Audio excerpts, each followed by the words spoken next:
This is my little Pajero, the Japanese market type. Yesterday I've done some work on this wheel. I replaced the brake rotor, but when I was about to replace the brake pads, I realized that they gave me wrong size brake pads. So today I'm going to do that job again, less replacing the motor. But since I was working on the wheels, I thought to replace the other rotor, and a good thing that I got two rotors. Of course, you have to replace both rotors, both brake pad sets, and I got to replace this one. And guess what? This is normal thing to see this stuff peeling off. That's rust, right? Let me show you. So this is, see, it is moving.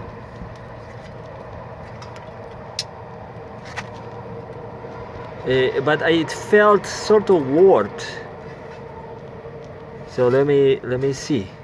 Okay, so you see it here started to appear. I don't know if you see. I can.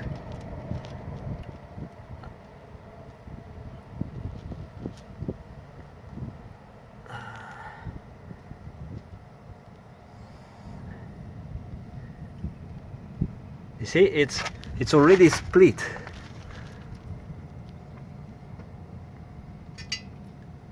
Can you sense it? Let me zoom in. Okay, so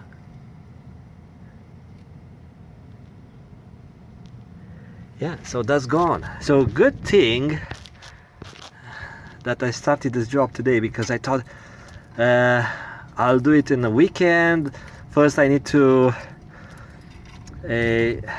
take the boat somewhere and drive with one wheel worked on. Good thing. So it's like some entity told me, don't drive your car with one wheel warped or making some sounds. Look at that. So I'm going to take this one off, and for that I'll show you the method people use, and probably that's easier. You could start banging on it, like so this is kind of a, see what stuff is coming out.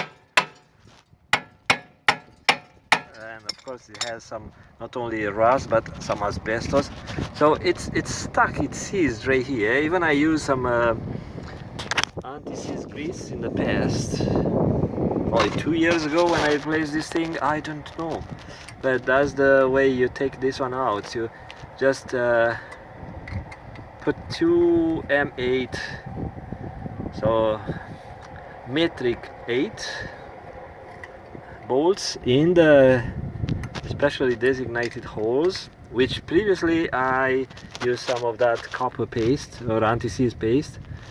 So if I look in here, I see it's coming out. So you have to go back and forth from one hole to another. You might have to bang it a bit sideways to help releasing some of that rust. You see, now it's going easier. Once I bang it sideways, see, it's coming nicely out. So probably at some point it's going to fall off.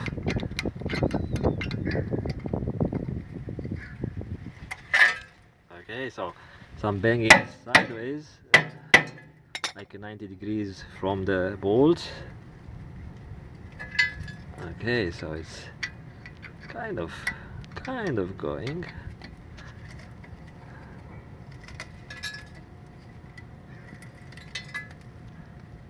Kind of, let me see. Almost. Let's see how much stuff is coming out. I had to use a kind of a hammer to pull it out.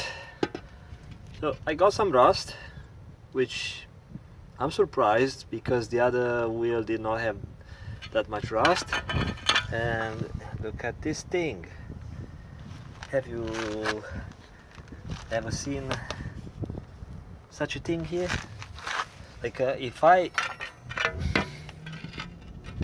yeah, so you can see so much rust ate the whole thing. So if I, you see it's already split in two here, but I want to see if it comes apart. Yeah, you see, I drove this way, so that's what you get if you don't replace uh, the discs or the rotors on time. But I had no idea, so I sensed some warping, but I had no idea. So it tells me this material, whoever made this stupid part, they used a low quality stuff. I don't know. I'm not sure. I don't think this is Mitsubishi. I have to look up for my orders from Germany. I got some parts from Germany, some from England, and the original parts I got from Japan. And I'm not sure if I ordered these ones from Japan or from Europe, because the ones from Europe from online store, those were garbage. I mentioned different recording in the past, so this one had to go after a year of use. So this one is original, but for a while I drove with a couple of parts that were aftermarket, and a year later the mechanic said, "Oh yeah, you have a lot of play into the joints and stuff." So I don't know how the rust got in here. Of course it's easy, but how it formed that much rust compared to the other one. So this one moves freely, kind of has a little bit of play, which I'm not going to worry about right now because I need a car to drive to take the boat somewhere, and yeah, I need to plan. And you should attach the caliper with a wire, because if it falls you may break the brake line. I'm going to bleed the system and use new pads today, new rotor I have somewhere at the new box. New pads, I never use these things, and new .4 fluid, so I have to get rid of the old one and see how it goes. And also I see that I did replace this gasket kit some time ago. Now it's full of crap, full of road dirt and stuff that got caught into here because there was some grease. I put some grease, this brake lubricant type of grease, and maybe it was not that good of an idea. I thought it's going to protect, create a film on those surfaces, rubber surface, but it just grabbed more dirt. So maybe it's a better idea to leave it clean. So I'm going to use something and wipe it off, wipe off everything, and I might take the little pistons out and inspect. I don't know if I have time, but that's kind of the idea. So brakes work on the Pajero 3 V68W chassis, 2 doors or 3 doors, Japanese market. See you later. Bye bye. I hope I provided you a couple of clues, not to how to fix your brakes, but a couple of clues what can happen when you neglect your car.